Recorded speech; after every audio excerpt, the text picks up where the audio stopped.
You're listening to Natural Resources University. In this podcast network, our hosts are university researchers and extension specialists, opening your gateway to the science of natural resource management.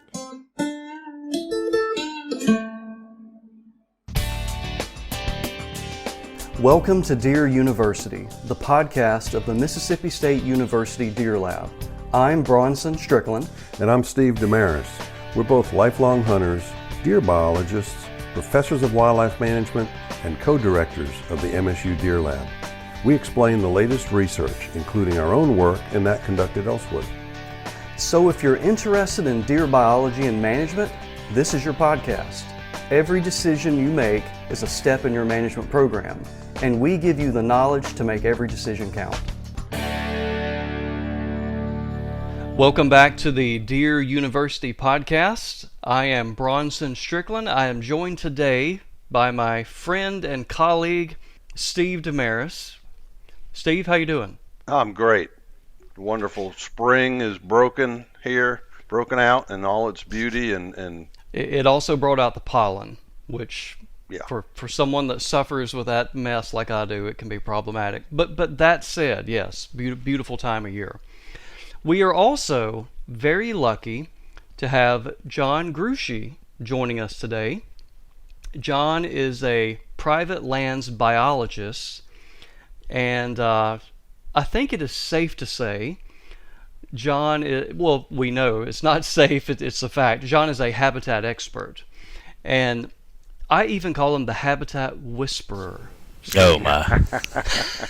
Hey, I haven't cued you in yet, John. You weren't supposed to start talking yet. But in all seriousness, John is very modest, and we appreciate that, of course. But I guess where Steve and I think about deer 24/7, John thinks about habitat. And he is a valuable resource to me personally, and is a valuable resource to the state of Mississippi and the region because of his background. So, John, welcome. We are glad to have you, and thanks for joining us. Oh man, no problem. I'm glad to be here. Well, Steve, John has made it very easy for us as interviewers today, because when we contacted him and said, hey, here's the general theme of what we want to talk about, he says, I just so happen to have a list of the common mistakes that over the years in his vast experience he has seen people make. So I believe he's given us a list of 7 the most common mistakes, and we're just going to go through those point by point. Yeah, one of the things I love about John Bronson, I love the habitat whisperer. Also, I think of John as really this great thinker.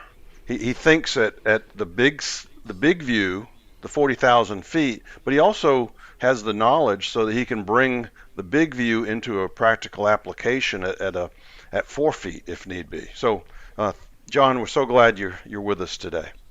Oh man, I'll never live up to all that. Well, John, let us start. Let's start with planning. As you have said and I've said in the past, we've read the Stephen Covey books and begin with the end in mind. I'm thinking that applies perfectly to habitat management. Oh yeah, and of course I made catchy titles or catchy little phrases to go with each of my common mistakes, and so we'll call this one the act now, plan later mistake. But essentially what we're talking about is a lot of times when myself or other private lands biologists, when we work with landowners, there are a couple of different types of landowners, different activity levels, if you will, and some people really want to act. They want to get something done. And I applaud that. I always like to, when we have a big project, I want to get a quick win or something, but sometimes people want to act first and then they don't really plan things out. And there can be a cost associated with that. You can really commonly make mistakes without having at least a little bit of planning on the front end, and sometimes it can be really bad mistakes. But just some examples we see a lot. Really commonly planning a food plot without soil testing first, or burning without a clear goal. Sometimes we talk about prescribed fire a lot in wildlife profession, and people say, I need some of that, and they'll go out and burn, but maybe they even hurt more than they helped if they didn't have a clear goal in mind for why they were burning. Or opportunistically cutting timber. Sometimes people think, well, I probably need to make some browse for deer, so let's just go cut some Swiss cheese holes in the woods, and maybe that'll work out and make some browse. One of the really common things that we see is actually going out on landowners who have maybe gotten a new piece of property, and for whatever reason they decided they wanted to cut timber, and they might go in and clear cut and then do some reforestation. Hopefully those landowners have consulted a registered forester, and maybe they had some plans in mind with that, who knows. But sometimes they'll go out and clear cut an area and then reforest it all into pine. Let's say the landowner had hypothetically 500 acres, and they clear cut 450 of it and reforest it all to pine, and then they call me and say, okay, what can I plant for wildlife now? And you're like, well, you've kind of painted yourself into a corner. You've taken away a lot of options. And so what we always like to think about is we want to make sure a landowner has plenty of options based on any of the decisions they make. And if you plan ahead, you can actually give yourself a whole lot of options down the line. And so, for instance, that landowner that's clear cutting, maybe they don't want to clear cut it all in any one year. Or even if they have to clear cut it all in one year for some financial reason, maybe they want to clear the note a little bit. There's ways to reforest where we put that pine timber maybe back on in different in different methods. Leaving some open areas that can be managed differently, or leaving wide roads, making sure we leave areas for supplemental plantings. But again, if we can get it on the front end and maybe leave some hardwood that they don't want to cut, especially if they have a turkey interest, all that goes back to planning. We want to avoid wild random acts, if you will, of conservation, and we want to try to have some planning involved. And one of the things we really want to address with our planning, Adam Butler, our turkey biologist, and all, and myself, we talk about the church league softball theory we have, and essentially what we're talking about is addressing limiting factors. So if you look at church league softball teams, the one that wins the championship, it's not usually the one with the most home run hitters, right? It's the least amount of automatic outs.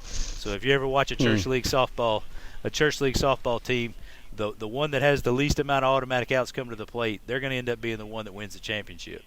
Not the one with the biggest sluggers. And so we have a lot of landowners, maybe they aren't going through planning and identifying priority actions.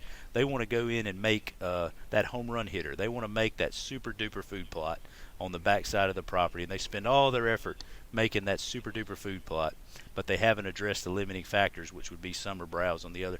They could have taken some of those resources and really gotten a whole lot more bang for their buck if they had planned ahead and really addressed those automatic outs, if you will.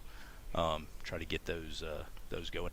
But the reversal of that, I guess you could say, would be analysis paralysis. You and I, Bronson, I think, were just talking yesterday about some landowners. We know folks that have had landowners out to their, or biologists and other technical people out to their property, maybe a dozen as many.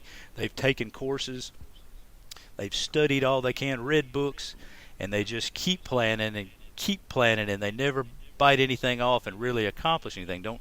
And of course some of that comes out of fear of failure, right? We're all afraid to sink a bunch of resources and commit to a process, or a lot of people are afraid to commit to processes without having a guarantee, assurances that they can be successful. But we've got to avoid that as well. So there's kind of a continuum between random acts of conservation and analysis paralysis, and hopefully we can be somewhere in the middle with our planning and actions.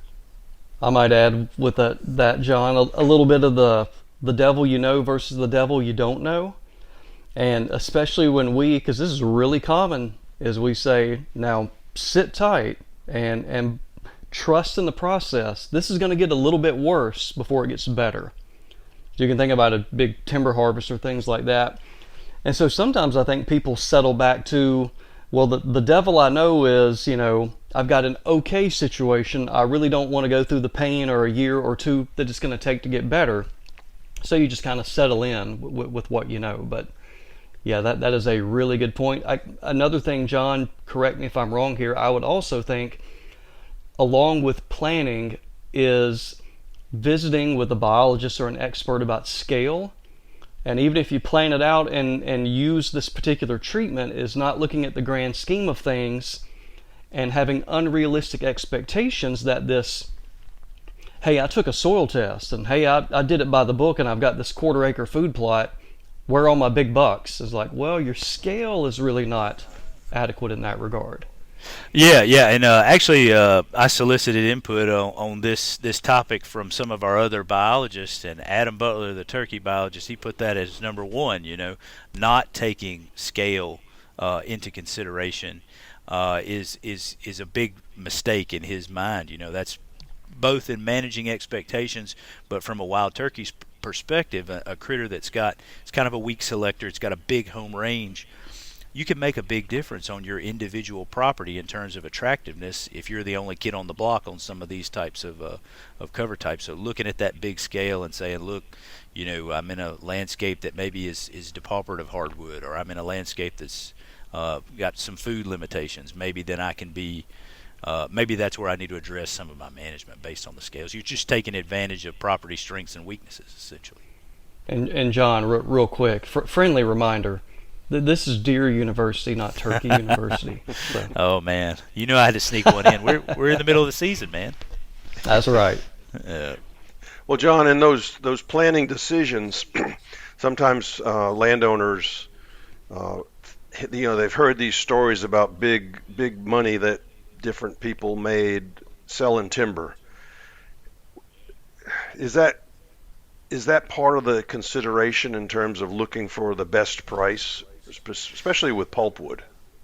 Oh yeah, sure. Well, that brings us to kind of my second big mistake, and I call it the "this ain't UNICEF" trap. And essentially, I would say that finances are always there. They're always a consideration, even when a landowner says, "I'm not doing this for money," or "I don't care about money." A lot of times, timber harvest is a vehicle for us to get management done. But a lot of landowners, and this is especially common in Mississippi over the last 5 to 10 years, really the last 5 years especially, we have had a real lull in pulpwood prices, pine pulpwood prices. When I was in forestry school, we learned, that's 20 years ago, we learned, look, pulpwood is really kind of the cherry on top. That's kind of a bonus.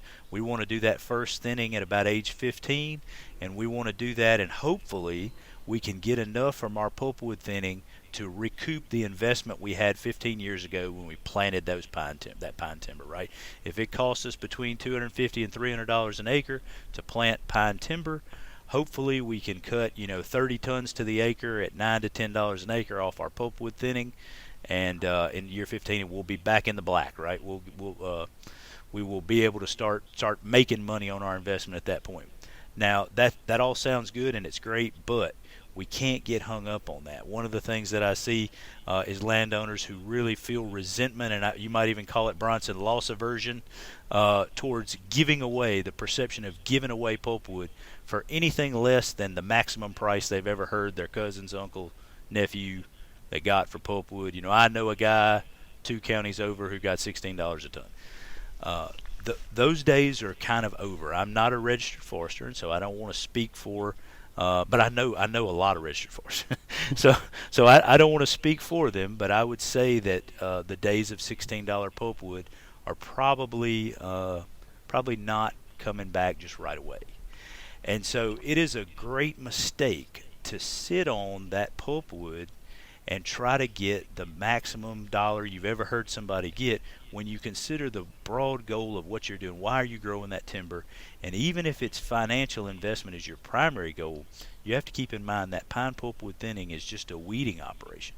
We're going in there and taking out the suppressed trees and the intermediate trees, and we're trying to weed the garden and grow our good trees, our crop trees. We want to start the process of identifying those crop trees. And the biggest thing for this audience is that's our first opportunity in 15 years, probably the last 5 years or so of that life of that pine stand. It's been closed up and we haven't had really good summer browse opportunities. This is the first chance we have in that forest stand to really make an impact and make summer browse. And if we delay that over a couple of bucks an acre of pulpwood, that's actually got an opportunity cost associated with it that could be that could be a huge mistake, especially if a huge part of your property has pine pulpwood. Now, there are people that are going to be listening that have problems. Because of the depressed market, we're having problems moving pulpwood at all. And so especially if we've got small stands, 40 acres at a time is about as small a stand as people are going to be able to operate on at this point for thinning. But the point of this whole bullet there, I guess I would say, is that we can't get caught in the trap that we're giving something away, when in reality this is not the case. We're actually trying to simply weed out a stand. This is an intermediate process, thinning a pine stand is, and we don't need to get hung up on that, because when you look at it economically, the real money is at the end, right? That's at the end of that 35-year rotation. If you can run that out any kind of economic models you want to. We want to do everything we can to set up the end of that rotation, and the first step is planting, but after that it's going to be managing that stand with intermediate treatments. And that's so critical to the production of wildlife habitat too. I mean, it's literally a biological desert at that stage right before thinning, and you really have to open up that canopy and get some sunlight on the ground, and that sunlight then allows you to apply other tools that may be part of a timber stand improvement approach from a forester, but we use those so often in wildlife habitat management. The way a forestry professor explained it to me, the process of thinning like that, the pulpwood, was this exact scenario, is that now when you're waiting for that optimal price, John, like you talked about, to make the most money you can off that thinning, but it is coming at the consequence of prolonging when the big paycheck is going to come.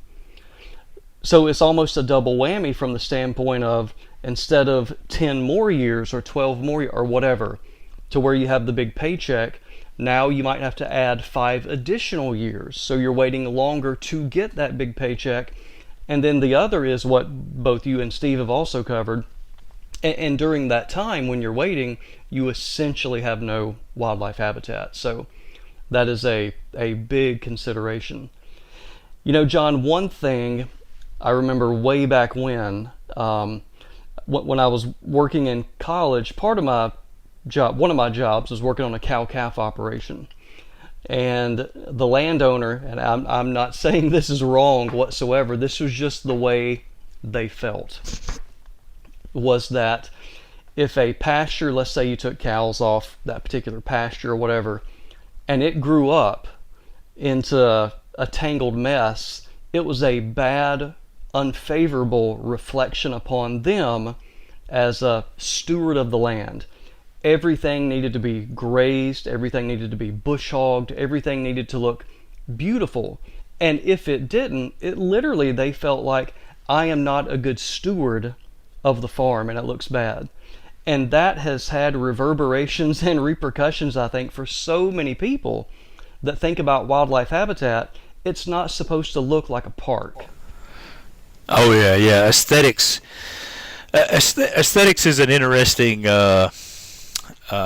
it's an interesting thing to look at for a wildlife biologist, because, and I mean for a biologist that's working with landowners specifically, I guess, and certainly on WMAs as well, I would say. But to me, I call it's my unstated objective. We can get to talking to landowners, and I ask them, what are your goals and objectives? What do you really want out of this place? And very few will mention aesthetics on the front end. But as soon as we start to talk about practices, they'll say, wait a minute. I can't have my place looking like a bomb went off. I've heard that 100 times, I can't have my place looking like that, or my neighbors are going to talk about me. I'm not going to be able to go to church on Sunday with my place looking like that, and it brings us to my next mistake, and I've referred to a figure of speech. I call it the prettiest girl at the dance paradox. And essentially what we're looking at there is that it's really ironic, because it's quite often that the best aesthetics from our perspective, from our eyes perspective, from most landowners, is actually some of the worst habitat. When we have these kind of park-like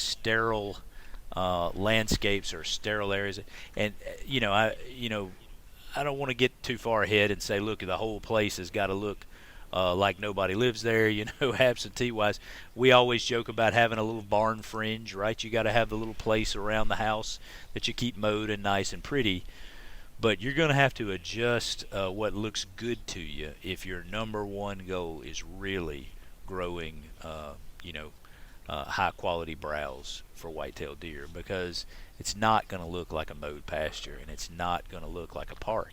It's going to have briars and weeds, and it may be require some timber harvest, and it may require some herbicide applications, and it might turn some plants brown and ugly, and it might make some sticks and stumps and things like that we may have to burn, and it may look pretty scary there for a minute or two.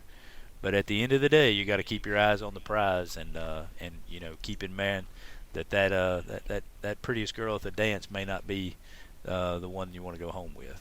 It just depends. I've often said that if you don't want to walk through it, it's probably pretty good habitat at that time. Not for all species of wildlife, but for deer anyway. It's probably providing food and or cover if you really don't want to walk through it.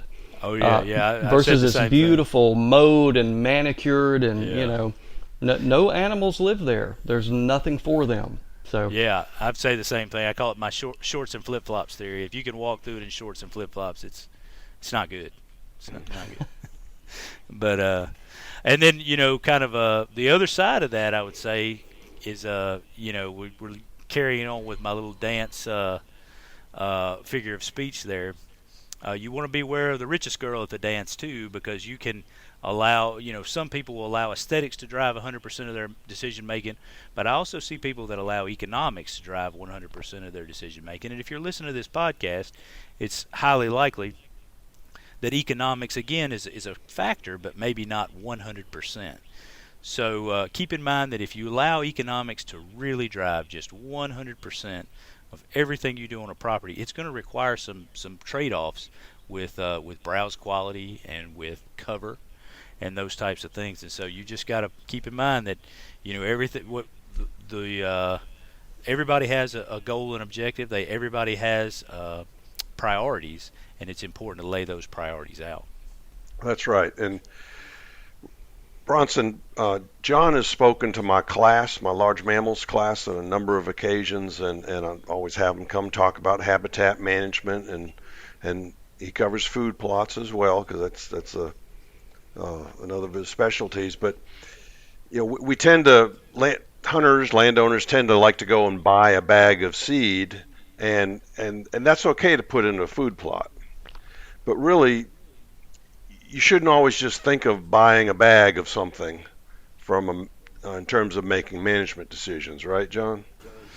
Well, Steve, it depends on what's on the bag. Now, if there's a big pretty deer on the bag, no, that kind of brings us to the next, I guess, the fourth big mistake. I'll call it the bag fallacy, and the bag fallacy states that anything of any value must have come out of a bag, and that's certainly not true.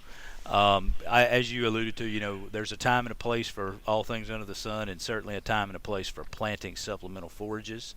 And there's a good way to do that, and there are less productive ways to do that. But at the end of the day, we don't need to get hung up on every single practice having to be associated with coming out of a bag, and that includes fertilizing things randomly. That includes planting many different types of plant material. I would include supplemental feeding in that. Everybody wants happiness to arrive in an Amazon box and then be in a bag, and that's not necessarily true for most of the properties that we work with. And I spend a lot of time in North Mississippi, but even in South Mississippi, where we have invasive plants and lesser quality soils, most of the plant material that I need to grow large antler animals is already present on the property.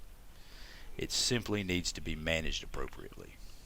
Yeah, you just have to release it and let sunlight and rainfall do the work. That's it. We've had deer for a long time before we had bags to put happy stuff in. And so you just got to use your noggin and understand what are those practices, and really not saying that we can't be productive with some of the things we're doing with planting, some of the things we do with fertilization. But let's not get hung up on those things and think those are the key management practices for growing quality. John, we talk a lot. This is especially true, and obviously for smaller landowners, whether it be to develop officially a cooperative, or it may just be working together, sharing photos, having a conversation twice a year. But we talk about the benefits of putting together a couple adjacent properties when you're working with an animal like deer, where you're going to have a home range of a minimum of 500 up to 2,500 acres, depending on the time of year, in terms of what you're harvesting and so forth. How beneficial, I mean, that can make or break a management program. But I'm wondering, can there ever be any negatives associated with that? Can that ever turn bad, where landowners aren't cooperating, and now they get a kind of a negative feedback where they're cutting off their nose to spite their face, so to speak? Oh yeah, and we see that all the time. One of the things we will refer to is the Hatfield and McCoy delusion. We see this certainly with harvest management. We can't do anything because Larry and them over there shoot everything that walks across the fence. And then I go visit independently with Larry, and Larry says that guy you just met with is the guy who shoots everything that walks across the fence. And so we have funnies there, I guess you would say, with harvest management. But it happens with habitat management too. People spend a lot of time trying to outthink their neighbor and trying to out-food plot their neighbor and trying to outfeed their neighbor, and we get into this arms race that's really not productive for anybody. I think that most of those problems can be fixed pretty quickly just by talking across the fence. It's really sad, I guess, that today we have a much more likelihood to connect with somebody in another country on the internet than we do with our immediate neighbor. But it has become a barrier of late, and particularly when we have new landowners, maybe landowners from another county or a metropolitan area that buy land in a rural or a recreational area, and then they have a hard time breaking in, meeting the neighbors and that kind of thing. And there's sometimes some animosity based on the same old stuff that we've heard time and time again.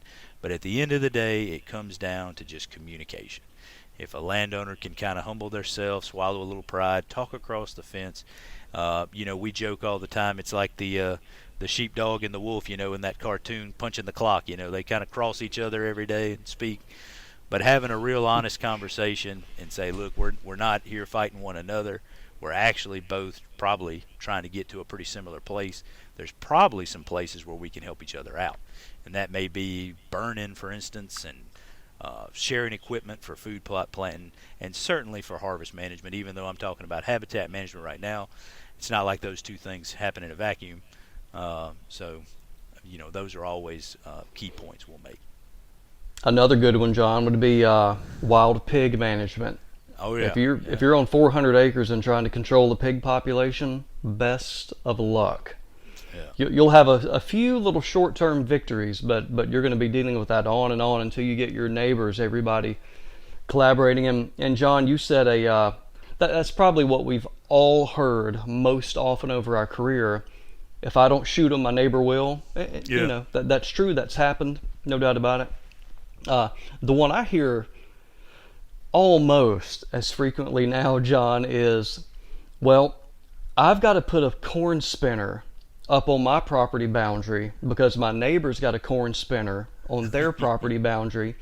I don't think either one of those wanted to do that and spend the money and have that up there, but if they just had some communication and realized both those landowners want the same thing, and if they could make a plan and get together, they wouldn't have to waste the money on doing something like that. So That's very good point. Yeah, and I mean that transcends invasive species. You mentioned wild pigs, but I mean kudzu. How many times we got people that want to control kudzu or Kogan grass, and we got to kind of get the neighbor on board too to make all that stuff work. It's almost everything you could name. It's going to be beneficial to try to talk across the fence.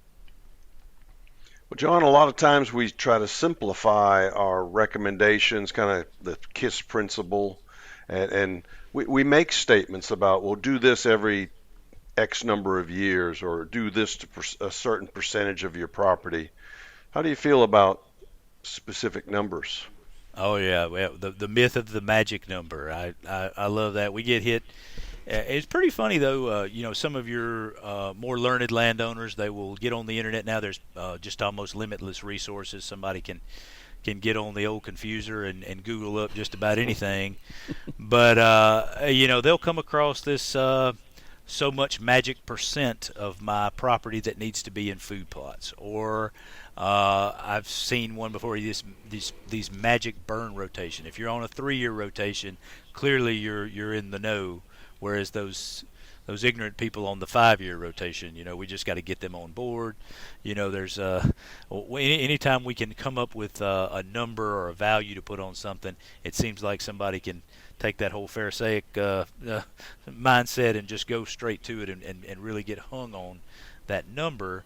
But at the end of the day, those numbers are meant to be rules of thumb. And I've personally been put on the spot and been asked to give a number on things a bunch of times, and I try so hard not to, because I know exactly what's going to happen.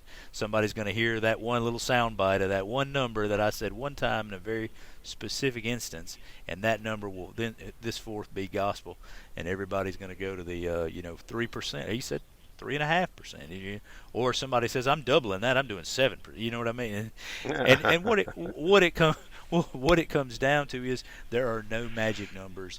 Almost everything that we do in wildlife is going to be followed by my favorite phrase I took from Lee Stribling. It depends. Anytime somebody asks me something, and Lee Stribling, it wasn't Lee Stribling, I'm sorry, it was Lee Stribling's a major professor at Auburn, Dan Speak. Dan Speak used to always say any wildlife biologist worth his salt is going to answer any question with "it depends," because that's always the case. If you think about it, everything is situational. So if I've got a landowner that I'm working with and they've got a bunch of agriculture on their property, that 3% food plot number seems pretty absurd. Likewise, if we've got a landowner in a heavily forested landscape, the 3% food plot number is equally absurd.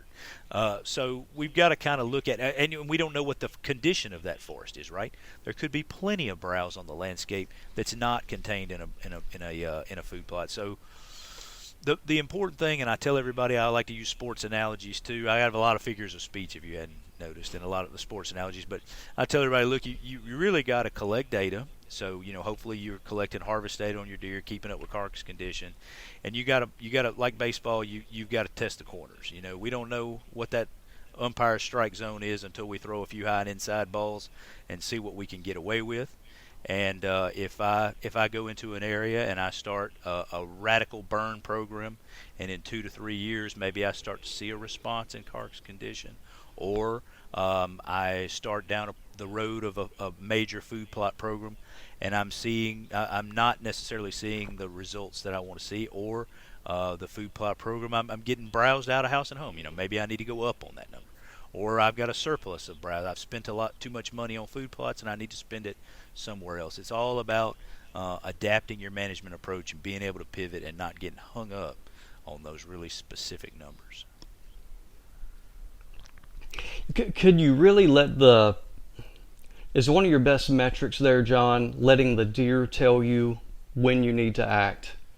Sure, yeah. And like you mentioned carcass condition and things like that. Yeah. Is it really, you need to assess the habitat as well, but for people that maybe aren't as qualified at doing that, can you it requires rigorous data collection, but can't you let those trends up and down with deer carcass, lactation, etc., hopefully observation data as well, fawns that heal?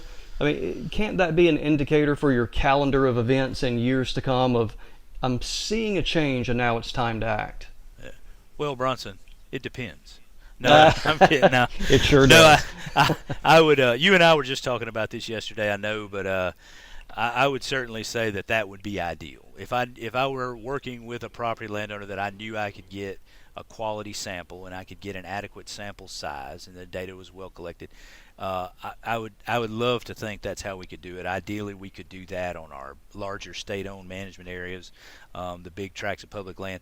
But with any private landowner, you've really got to adjust everything to what you've got to work with. So if you can get a co-op together and we can get some good data and get good carcass condition, good sample size for something like DMAP, then I think that would be ideal. That would really be what we would like to see. And then obviously you want to have multiple data points, so we want to be able to look at things like observation data. We want to be able to have a camera survey or something like that, to where we can kind of cross-validate our different data collection, ideally.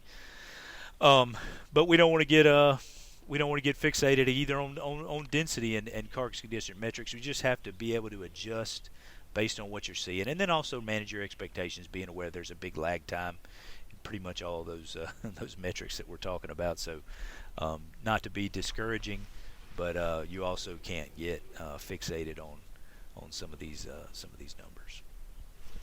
John, something else I've heard you talk about in the past. I guess I'll use my own little analogy now. I think it's akin to if you're a homeowner. You might be obsessed with the looks of your lawn and the looks of your house in terms of every, I don't know, making up number, every 5 years, I'm ready to change the color. I'm going to paint the house. I want it to look good. I'm going to clean the outside and pressure wash it, yada. And this goes on for 15 years. And the one thing you never took a close look at is, what's the condition of your roof? Yeah. Or maybe over time you start noticing, man, that door doesn't close anymore and I can't open that window, and maybe the soil has shifted a little bit and I've got some foundation problems. And so I know we're all guilty of that with our homes, is maybe we're not putting money into the things that you don't see. They're not obvious.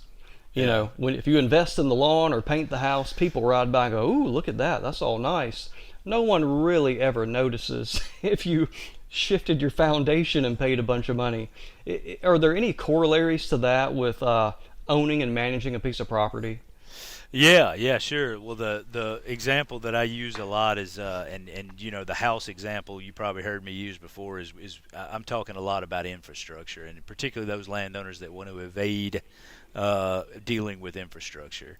And my homeowner example there is kitchens and bathrooms. If you buy a house and you want to remodel it, and you want to get some value out of it, we got to start with kitchens and bathrooms, because that's what sells the house. People overlook infrastructure, but especially if you're ever going to monetize that property, infrastructure being things, by the way, like roads, bridges, crossings, fire lanes, sometimes structures I would lump into that. But if we haven't addressed infrastructure, that's like not addressing kitchens and bathrooms, right? That's something you're going to get value out of while you have the house, while you have the property, and it's something that you can monetize on the backside if you ever decide to sell that property. It's really kind of shocking, I guess, how many properties that we go out on that we talk to them and the landowner will say, well, we got 40 acres on the backside there that we own, but we can't access it. We can't get to it. It's like, wait a minute, you're paying property taxes and you bought and fee title own 40 acres that you cannot step foot on. We need to address that. That's a now thing. That's not, like you said, that's not pressure washing the house. That's not dressing up the food plot and weed eating out by the fence. We've literally got 40 acres we can't get to. And of course, it sounds silly and from a hunting standpoint, but a big thing from a habitat management standpoint, that's 40 acres you can't manage if you can't access it. And by can't manage, I mean, you can't even get trapped beavers off of there. You could have standing dead timber. You could have a pine beetle infestation. You could have a beaver dam. You could have a wildfire that happened on that back 40 acres, and the Forestry Commission can't get there to help put the fire out. So having access and having that at least operable infrastructure is really critical. And again, it gets overlooked. I know, my family, we have a property, and we don't just have, it's a family property that we're probably never going to sell and monetize, but we don't just have a bunch of spare money lying around, so it's not intentional that we're not addressing our infrastructure issues. And infrastructure is expensive. It's not something you're ever really going to find cost share for from from government entities, but it is a high priority.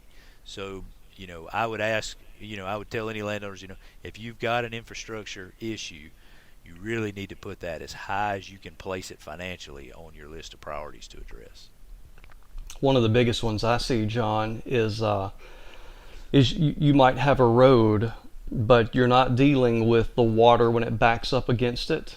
Yeah. And just that additional expense, and it stinks, but getting a backhoe in there and a culvert and managing the water.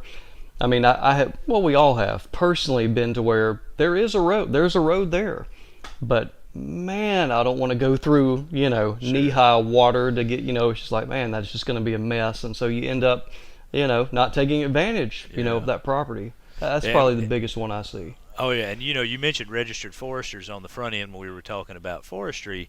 This is the time to bring in a professional as well, So there are certified equipment operators that have been doing this for 30 years. And that, they still can make mistakes. Everybody is able to make mistakes. But if you work with people that have knowledge of how to implement these infrastructure projects, that's going to pay for itself. That's not something that most landowners are going to have the ability to execute effectively. There are certainly a few. Another big component I'll bring up, I know this is the deer podcast and I've already got a strike for talking about turkeys, but when we talk about managing roads and infrastructure, that ties into forestry best management practices, and those are a big deal, man. That's keeping sediment, all that sediment that not only is clogging up our roads and making them muddy, and but all that sediment that gets down in your ditches that ends up in the Gulf of Mexico. It ends up in our secondary water bodies.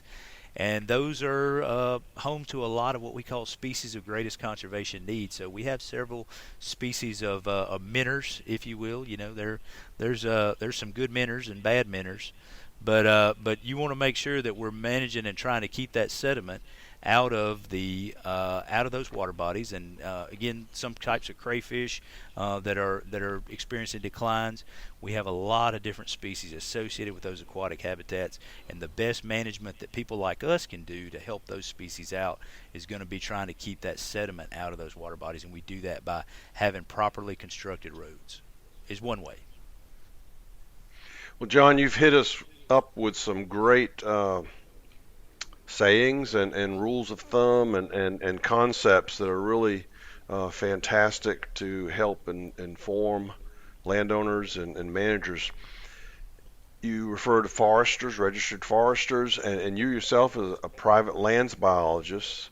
So are there other states besides Mississippi that have your kind of person that could help landowners make these decisions?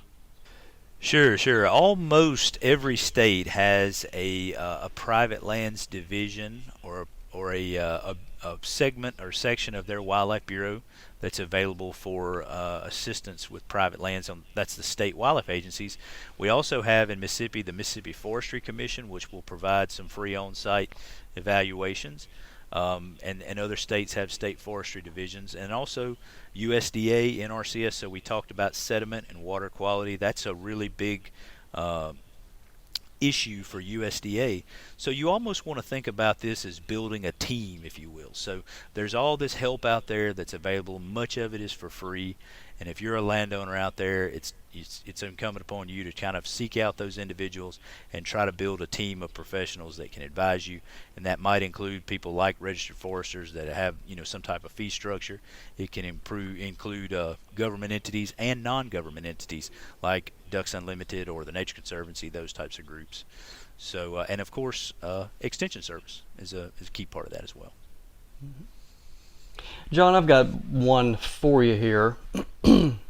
And I can go ahead and sense that it depends is coming right back at me. So I may be asking you to generalize to a degree that may be overgeneralizing. If you had let's say we address the most common management activities. Let's look at like a property, a group, and they're leasing land, and they have got to manage that herd with the trigger finger, controlling density, and more than likely the landowner, whether it's a private landowner or industrial landowner, they've probably given them a few acres here and there to plant food plots. That's basically for leasing land. There are exceptions. Those are kind of the tools you can work with. Now let's move into you own the property or you have permission to conduct habitat management. What do you think in your experience? Have you seen that when a landowner starts incorporating this particular activity, that is where you start seeing a lot of return on investment? Let me just, here might be an example, is once this person took the prescribed burning course and they were able to start burning on their property, that turned out to be a game-changing activity. Maybe it was, hey, they took the bush hog off and they traded the bush hog for a disc. When they started doing that, they started seeing return on investment. Is there anything beyond that you've seen in your experience with not managing density, not the addition of food plots or supplemental feeding, but in a habitat management, do you think most commonly people are going to get that return for their time, work, monetary investment? Well, of course, as you said, there's the it depends. That's I got to qualify that, but but in general, I would say developing a forest management plan, and so that kind of goes back to a planning. It's not a gee whiz activity. It's not an explosion and a machine gun and the kind of stuff that doesn't grab your eye or anything like that, and get you moving. But I would think starting with developing some type of forest management plan and then executing it. So working with a forester and probably in most places in the eastern United States actually doing some timber harvest is probably the most gee whiz. So I started with a forest management plan, but I will your gee whiz and your biggest impact is probably going to be executing some type of forest management, and usually that's going to be some type of timber harvest. And then secondarily to that, depending on the property, if it's uplands and that they are a property where fire is appropriate, obviously prescribed burning is going to be right up in there. And then herbicide applications as well, pretty big return probably. But in that kind of order of the gee whiz type situation, when people who are not actively managing their forest start actively managing their forest, that's the biggest gee whiz that you're probably going to get. I think that's great advice and makes perfect sense. Yep. Like we talk about with prescribed fire, there's really not much of a benefit you're going to get from burning a closed canopy pine stand, for example. Right. If you haven't introduced sunlight through a thinning, then there's not much return you're going to get from the fire. So makes perfect sense. Well, John, thank you. Steve, you have anything else? Man, I think John's hit a home run here. We could not improve the information sharing beyond his list of wonderful rules of thumb, corollaries, and man, I love it. Not only, Steve, could you not improve it, we just don't even want to screw it up. That's right. Oh my goodness. Well, you got to put a little color in there, right, Bronson? You're gonna be the I'm the color guy, and you're the play-by-play. Is that what we're doing here? Yeah, absolutely. All right, good deal, man. I appreciate it, guys. Thank you so much, John. We appreciate your time, and again, sincerely, we appreciate your expertise. You are a source of wealth of knowledge for landowners and wildlife enthusiasts in Mississippi, and we thank you for what you do. We appreciate you. Man, yeah, thank you, guys. All right. See you soon, John.